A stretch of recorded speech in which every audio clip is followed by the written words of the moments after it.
Hi and good day, it's Jo here over at Wooliecottage. Hello to you new subscribers, I'm nearly at 100, woohoo! Right, so I thought I'd do something a little bit different today.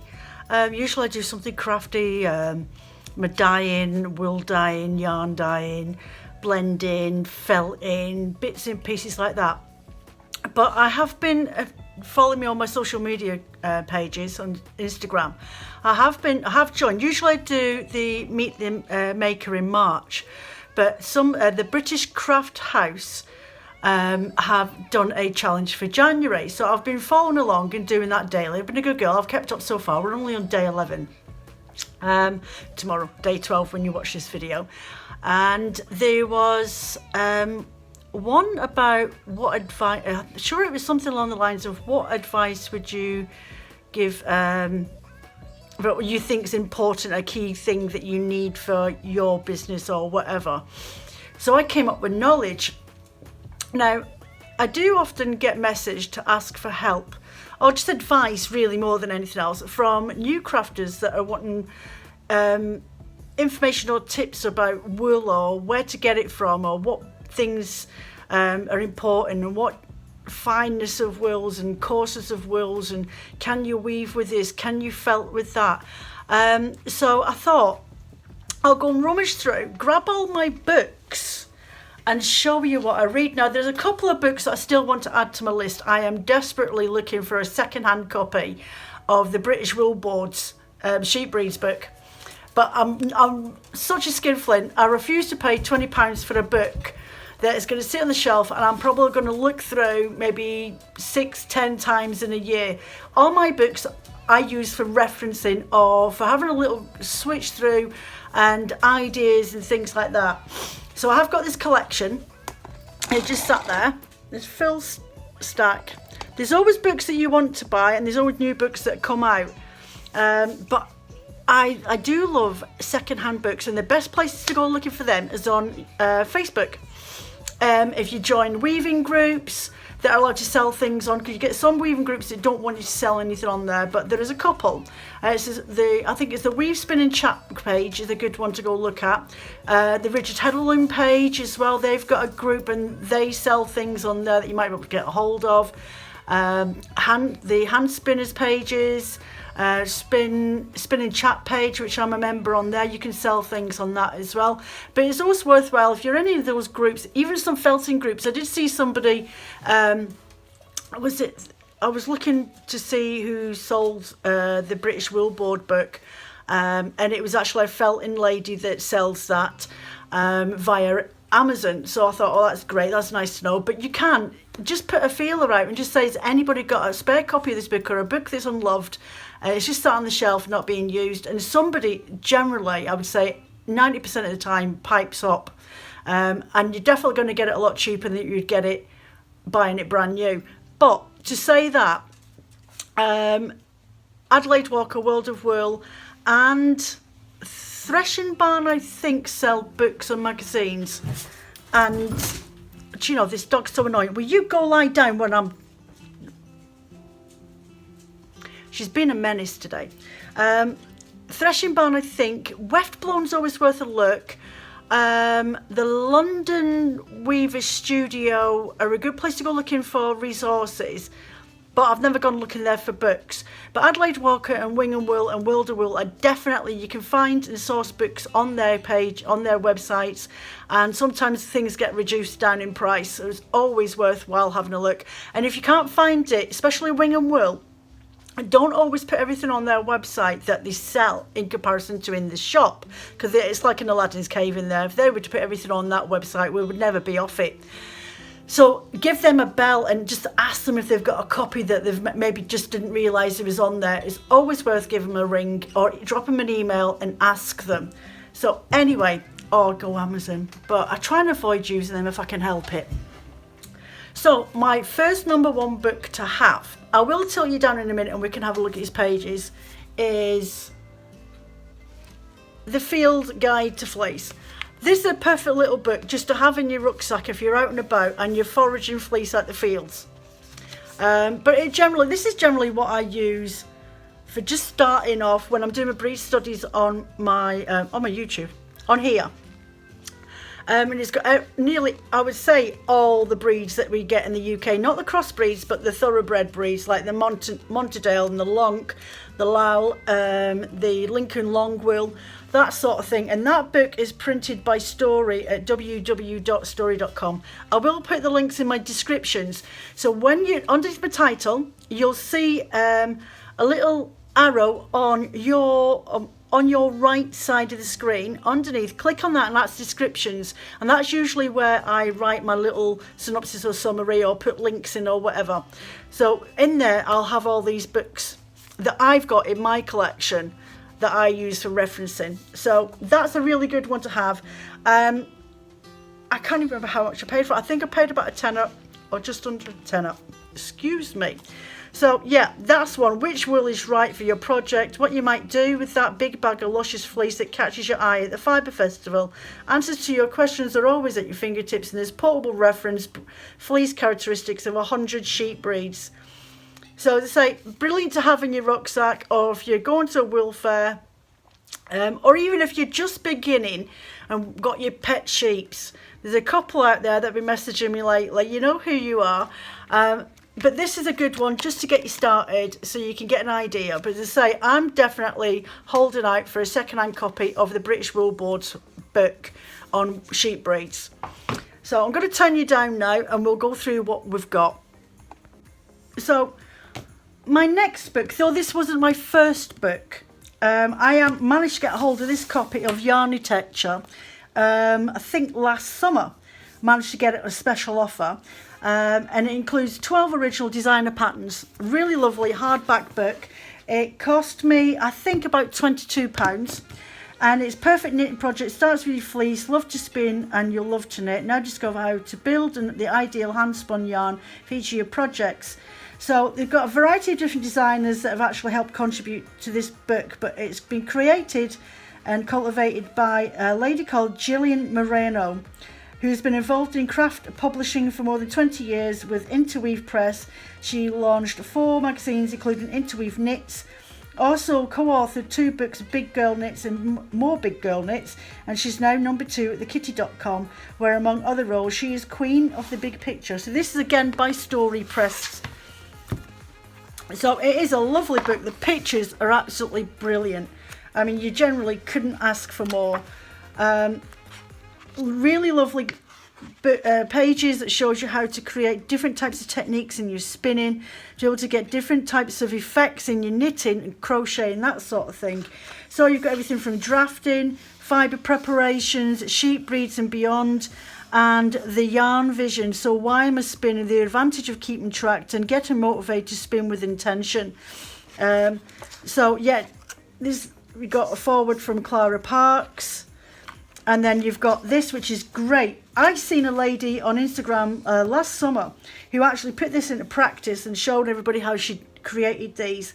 And it literally is, one's a fractal spin in 2-ply. Then you've got a chain, that one there's a chain plied. And then you've got plied as it comes, and then flip 2-ply.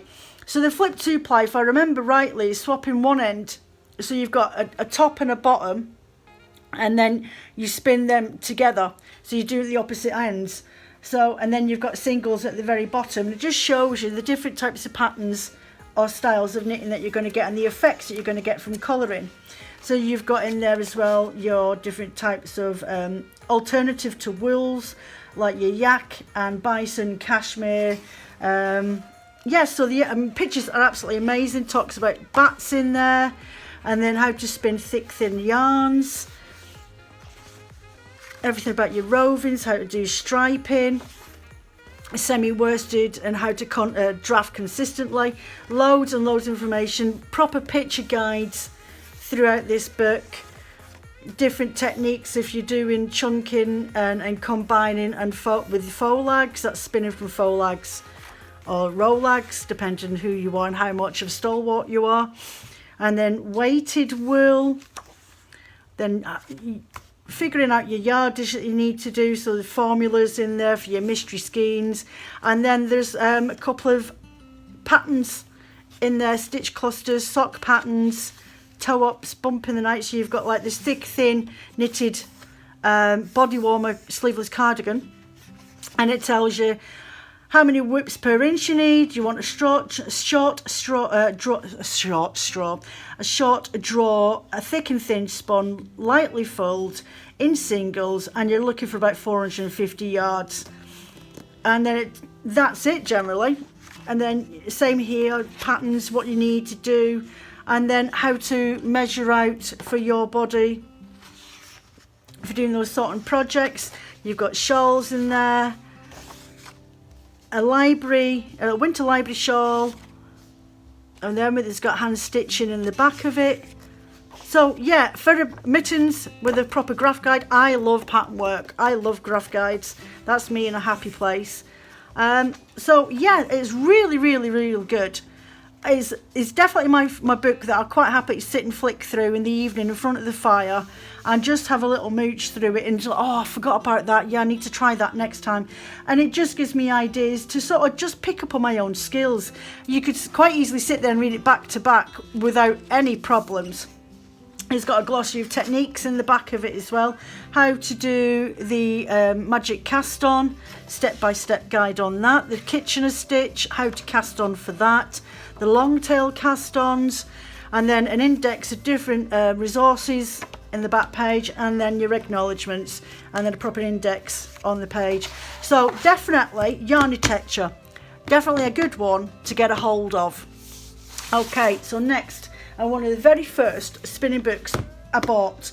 Now I found this lady on YouTube before I even bought her book, and it is Ashley Martineau, and it's Spinning and Dyeing Yarn. Okay, so there's quite a few of us that have this book in our collections. Let me just see if I can get this shadowing over. There we go, that's better. There we go.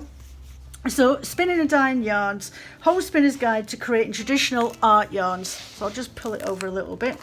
There's my order in there again. So how much did I actually pay for that? Actually, I paid £16.65 for this book.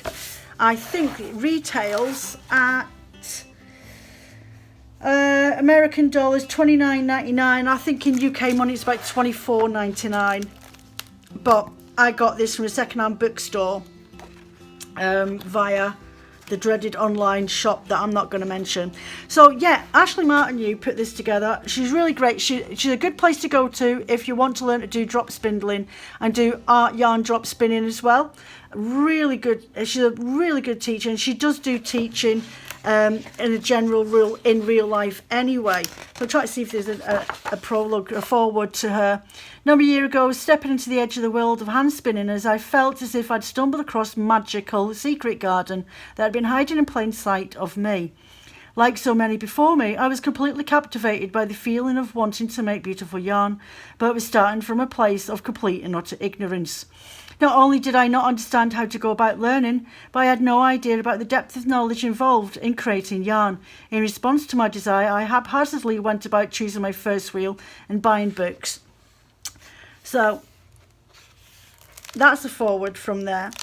And then fibre identification and preparation. Now, if I remember rightly, in this book, yes it does, she actually puts in at the very bottom, let's see, I'll lift this up for you so you can see. At the very bottom, which I always forget to fill out, it gives you a list of different wills that you can get a hold of. You've got everything on there from Rambouillet, Cheviot, Columbia, Corriedale, Dorset, Oxford, that sort of thing. And then write down the price of how much you paid for your fleece, or if you're buying it in rovings, that sort of thing. And it helps for a good stopgap, a starting block, to figure out roughly how much in your area it is to get a hold of these wools. I mean, there's some here that I can't even get a hold of, like the Como and the Debulé. What else? I've never seen or heard of anyone breeding Oxford sheep. I've never been able to get my hands on Targhee.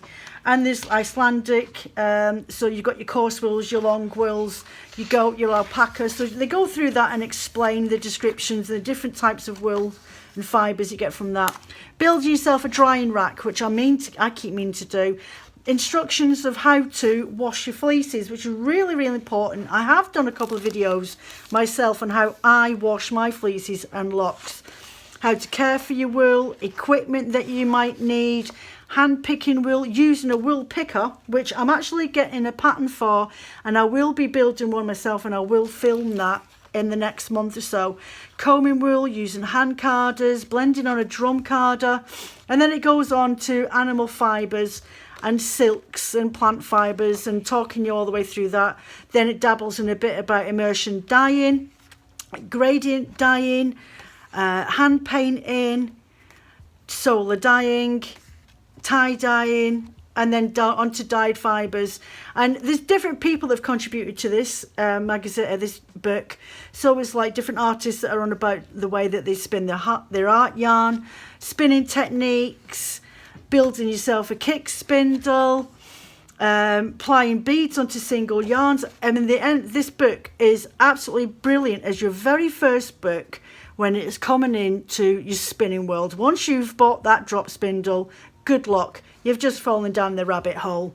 So you can actually, she's even got plans in here of how to build your own spinning wheel from plastic piping. I mean, what more could you need on a budget? So yeah, all the different spinning techniques, your core spinning, your lock spinning, applying bubbles, decent photos in there, ones that you can still watch on YouTube as well, but the book's a really good reference just to have to keep at your side instead of rewinding that video over. Sluggy plying, different types of recycled yarns for using when you're art spinning. So yeah, and then it's got resources and references at the back, and the contributors. We've got everybody from Melissa Yoda Ricks at Wild Hair Fibre Studio, Tina Watson of Herman Hills Knittery, Lisa Check of the Flying Goat Farm, and there's an endless list of people that have actually helped contribute to this book. So that is my number one book. That's the book I would advise for you to get when you're starting out. It's got loads and loads of content in there, and definitely worth the full UK price. So these are my two go-to books for definite. So I'm going to stick them to one side. Right. So then I go on to dyeing. Now, she was always my book. The Ashley Martineau book was the book that I started off when it comes to dyeing and watching a lot of YouTube videos. I generally do not have any dyeing books, apart from my reference books for actual natural dyeing. So this was the first ever book that I bought. Well, it's not a book, it's a ring binder, just of the basics and rudiments that I got from Helen Melvin, who is Fiery Felts, and she does the most amazing natural dyeing. She makes her own inks and things like that, but she's an eco dyer, and you'll find her at all the big wool events as well. And then there's the Wild Colour book by Jenny Dean. Pictures are really, really great in these. The history goes into it about how dyeing came around and all the thing where it comes from in the world. Experimenting with colours, equipment that you'll need for it, dye baths, mording, different types of mordants that you can go foraging for or grow in your own garden, different ways of dyeing with indigo, and 25 different colours from one dye bath using different types of mordants. So if you're into that sort of thing, this is the book, the first dyeing book that I bought, because I wanted to try and experiment with a bit of kitchen dyeing, so like onion skins and avocados and walnuts, trees that you'll get these most amazing vivid blues from, and that's from a logwood. Ivy, you get different shades of greens from those. Indigos, the obvious one, Japanese indigo dyes, knotweed, the cherry plum, almond and apricot tree, all have, even the cherry bark tree, all have these most amazing colours that you can get from them. So that's my Jenny Dean book. But recently, there's another one as well, The Craft of Natural Dyeing by Jenny Dean. This is quite an old copy, this one. I actually bought this from a library. I think this may have been printed. It will definitely be out of print. By Search Press. I think it might have been one of her first printed books. Trying to see, 1994 this book was printed, and it's only a small copy, and this one in here I would say probably 10 years younger than this one, and it's more or less the same thing, just a smaller version.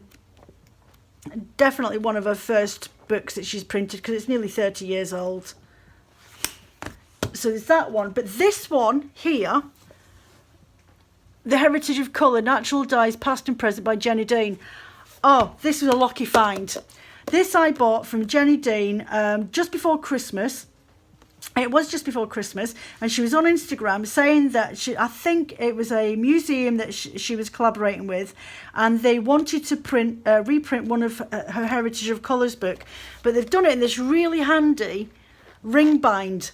So when you open it up, it's opened up flat, and there is so much more information, so much more detailing in this book than there is in these two books combined. And I will have this book for the rest of my life. Everything from alkaline extraction method, application of dyeing, how to process your fibres before, different methods, dyeing with yarns, dyeing with wools. I mean, it's everything in there. Pictures, actual pictures of being able to go and find the plants that are out and about, out in your actual, like in your landscape. Ladies' bed straw. I mean, look at the colours that you get from that, from ladies' bed straw. Who would have thought? But yeah, this is my Bible. So yes, she put on Instagram that she had a few copies, and if you'd like one for $16.99, including postage, then just to give her an email or drop her a message. So I dropped her a message, and I was one of the very first people to get this posted out to them. And there is what, 160 pages with the index on the back, everything you need to find, and suppliers' addresses on the back of people that you can get the ready-made dyes from. So yeah, definitely one there. And if you're a student of textiles and art and design at university, and this is somewhere that you may feel that your field might fall into, get in touch with Jenny Dane and see if you can get yourself a copy of this book. Honestly, it's the only companion that you will ever need. So that's my natural dyers books. So what else have I got? Oh, I've got my Shasiko. I'm always planning to do these books. So that's my secret book. Now, weaving. I actually have two of this book. I didn't even realise I had two copies of this. Spin to Weave, The Weaver's Guide to Making Yarn. So this is by a lady called Sara Lamb. Great reference book to think. This is 2013 by Interweave Press. But it's a brilliant book just to pick up now and again. So in the contents, you've got everything hand spun for weaving, hand spin samples in fabrics. So just to get yourself starting, how to add colours in, use that yarn. So you've got like everything from alpaca scarves, coloured alpaca shawls, blue face Leicester, gallery of hand spun fabrics. So it's a good book to reference for the different types of fibres and the looks that you're going to get from weaving with them. How to combine fibres together so you get the best out of them all. And then you've got your fibre alignment, so fibres enter the twist zone alignment when they're spinning from the roving. So it's definitely a good reference book. It's not something I would sit and read from beginning to end, but if I've got something in my head, it's the book that I would go and grab first just to see if I could find the information I was looking for. But it tells you about the twist directions, like your Z and your S twist. That definitely has an effect when you're actually spinning to weave. It makes your fabric feel completely different if you do it in specific directions. Talks about set and EPI, how to angle or how much twist do you need to use when you're spinning. So yeah, everything in there. Grist or the thickness that you need. Add in different colours to get different looks and effect. How to dye up, hand paint your yarns for your warping. So yeah, it's a really good book. Even introduces the colour wheel into there. But it's a really good book just to come back and reference. Talks about set, finishing, how to finish your fabrics, like the filling process and things like that. And different ways to use the fibres. Oh, the weaving. So you've got obviously your shawls in there, in paneling. But I like to make things as much as I can with my weaving cloths. Instead of just shawls all the time, you can make clothes. Like this. A kimono. And this one's made of twisted silk. And if I remember rightly, at the back of this book, I mean, it is absolutely stunning. How to make a knot piled book from weaving. That's on page 30, so you go back to page 30 and see how they did that. A gallery of hand-spun fabrics, so you've got your bunny yarn, so you can do like an interweaving on your looms as well. Mostly pink, so this was made a collapsed plain weave with the dupe linen open work, and she combined hand-spun rose cotton with singles, and then she space dyed indigo cotton singles, and then used a pearl cotton in grey, and then she wove it together. So that's really nice. Tapestry weaving, and then you've got these old caftan tops, which you can see that's paneling. So I mean, if you use your imagination and work out your get yourself some tissue paper, old newspaper or something like that, and do your measurements, and then just calculate how much cloth you're going to need all the way up to the full length. So like that's going to be one panel over the shoulders, that's going to be another panel over the shoulders. If not, it looks like it could be potentially be two. Then you're going to need another paneling for your wrists or your arms on both sides, and then a wraparound section.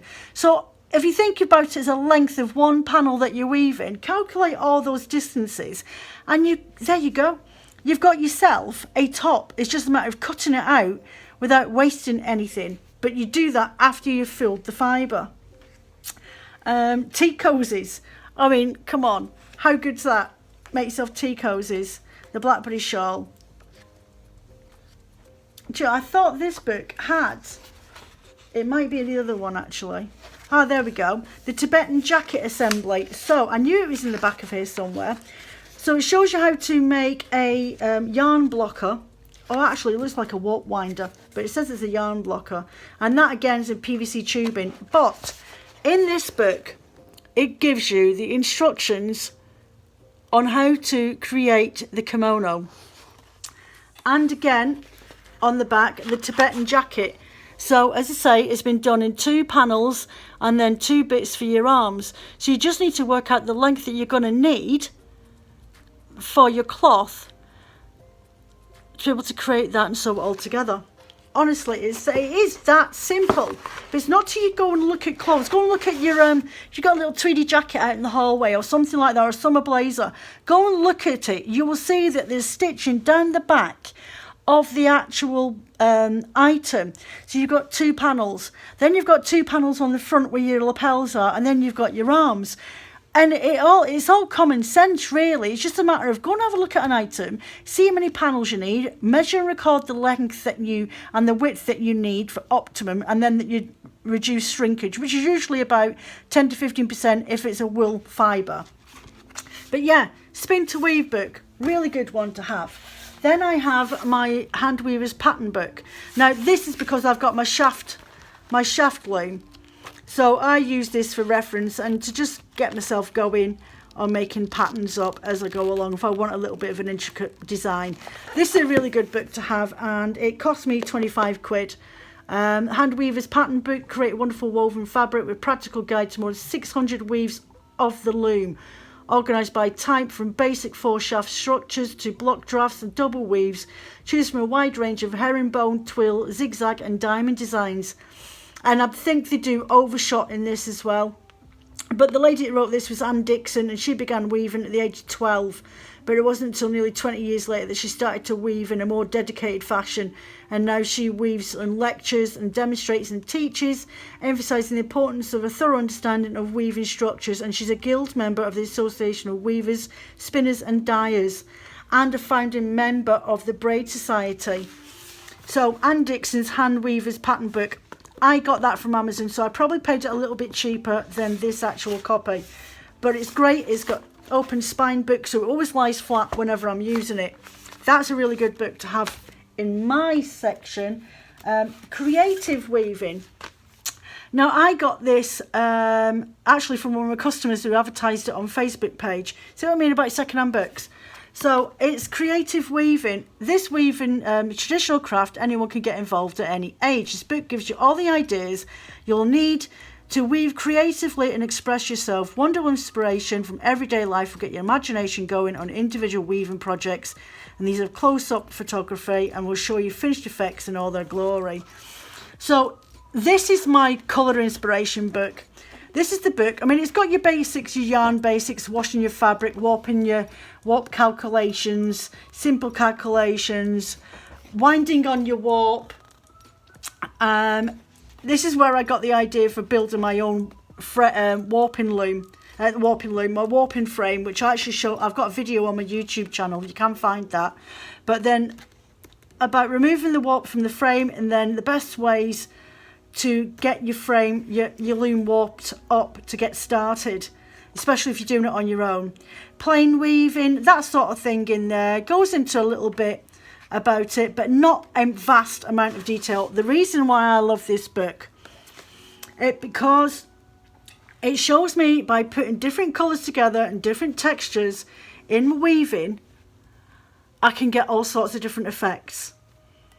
So like it shows you there in the corner the different textures of wool to be able to create different types of weaving.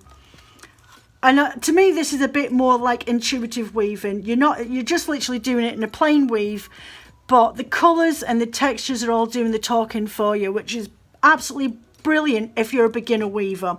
You don't want to throw yourself in the deep end worrying about how to create patterns and herringbones and everything else until you understand the technique that you need and the tension and getting your wefts all fine and lovely, and your sevage at the end isn't all pulling in. And it's just a really good way to use up your stash as well. It's a good stash busting book, this one. So this is like a trio of colours, so using colours that complement each other. And then you've got the geranium page, and it's about putting in oranges and greens together with reds, and then oranges on this page and using ribbons in there. So for me, this is my book that I'm like, oh, do you know, I'd never thought of putting those colours together. And it'll help show me what type of effects I'm going to get from adding specific colours together. Like soft greens and yellows, it'll still give you a dominant yellow effect, but the green helps calm it down and makes it more like pastel-y or dusky in its nature. The different shades of greens in there, and if you add whites to it, you're going to come up with a more neutral tone. If you're going to add bluey greens to it, you're going to get more of a sea tone. So yeah, it's a really, really good book just to have in your stash when it comes to a bit of inspiration and how to put colours together. So yeah, 30 exciting weaving projects inspired by nature, step-by-step instructions, illustrations to help teach you how to weave the easy way. No need for complicated equipment, a portable tabletop loom is all you need, and experiment with the unexpected materials from string, ribbon, paper and plastic. Definitely really good book, I would say, to have in your top books of beginners books. I'm just going to take that off there and put that there. Then I buy the Handwoven magazine. It's a good little magazine. It only comes out every other month, and I buy it from a company online called Unique Magazines. You get patterns in there for 8 shaft looms and 4 shaft looms from different designers, different things that you can make with them and stuff like that. So a good magazine to buy. Really hard to get a hold of in the UK. But as I say, this is September-October's edition. They might still have a copy of it, but it's Unique Magazines online. I'll drop the link in below. But it works out about £10.30 I pay for each magazine, though it says £7.99. But that's your postage included. What else have I got? Oh, my card weaving book, because I do actually do inkle weaving. But you can do card weaving on your loom. And if you haven't got the money to buy the cards for card weaving, just use plain cards. That's what I did to start with. But you can buy packs of card weaving cards from Weft Blown and from the Weavers Gallery, Weavers Studio Gallery down in London. But you can, and I've got little tiny wooden ones that are actually Viking replica ones, and I got them from the jelly, I think it was the jelly or the dragon jelly or the gel and dragon on Etsy. So I've got the little tiny wooden ones that I use for my inklet loom. What else have we got? Tapestry Weaving. I bought that, and I'm not quite sure why I bought it, because it's a book that I really don't read, and I will probably hand into my local library. But it is a good book. If you're into tapestry, it's definitely a good book to have out there, doing something a little bit different with your hand spun wools. You don't necessarily have to use manufactured wools, but yeah, for a bit of inspiration, do something a little bit different, definitely worth a look. And then this book, I was on a hunt in a vintage bookstore in Carlisle a couple months ago, and out of all the books that I'm hunting through, I was in there looking for natural dyes books or medieval dyeing, and I couldn't find anything, and I came across this book, and it's called The Art of Weaving. It is a old vintage book, and if I remember rightly, it's definitely out of press.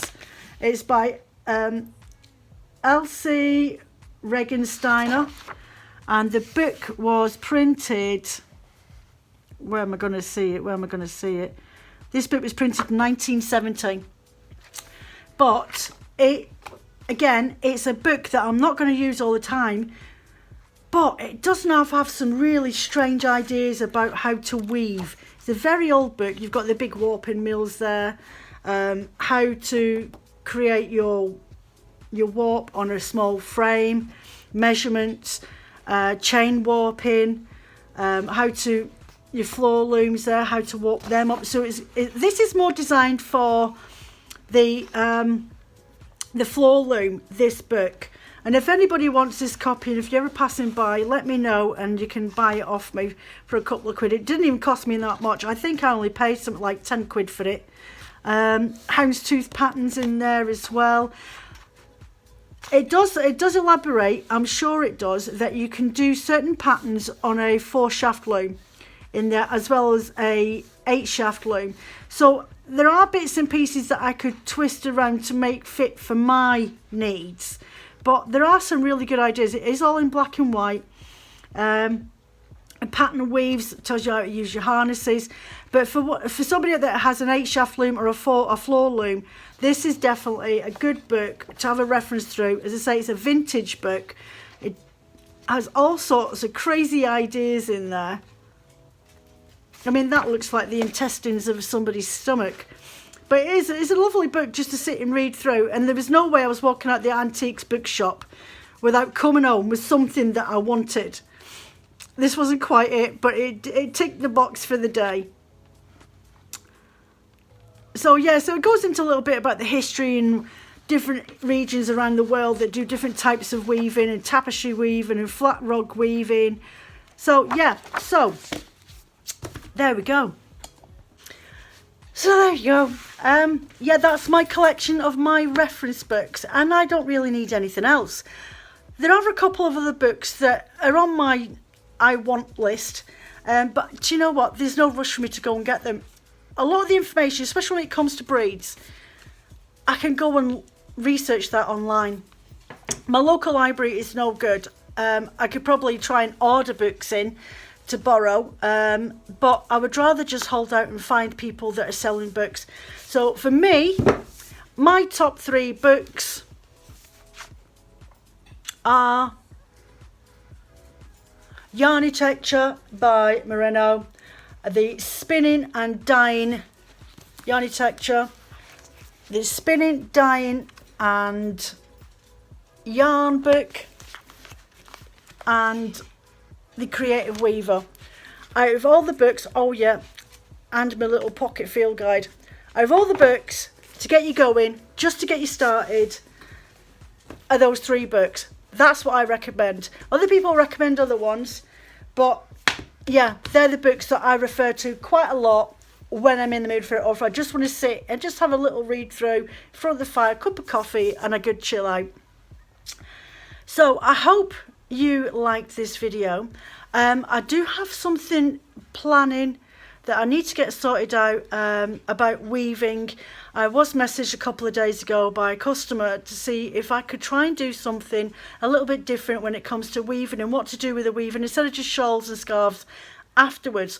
So it's definitely, I think I'm looking at maybe doing some sort of spin to weave along on my YouTube channel. if anybody's interested in that. And with that, I would actually quite happily do custom dyeing and blending for anybody, and I would add that with a discount code. But to be fair, I do usually do bulk orders that are custom orders with a 10% discount anyway. So definitely something that I've got planning in the works. It's my new big thing for this year, for 2022. But we'll see how that goes, and I will let you know more, and you'll probably find it as an email. If you're not getting your emails around about the 24th of every month, please check your spam boxes from Wooliecottage. I find that that's where some people are landing in there. Then when you find it in your spam box, or your, what's the other word, in your bin or something like that, your junk mail, just click on it and redirect it back to your inbox, and that'll let Google or Yahoo or whoever you use that you know who the sender is and that you're happy for them to come through. Okay, so yeah, I hope you enjoyed this video. I'm going to go off and sit next to the fire because my fingers are freezing and I need to feed my animals. So you take care, and I will see you Saturday for live chat about noonish on Instagram, and I will catch up with you again next Wednesday. Any suggestions for content that you'd like me to do, drop it down below in the comments, and please, I really appreciate it if you would just hit that thumbs up if you enjoyed this video. It just helps other people on the platform find me. Bye for now.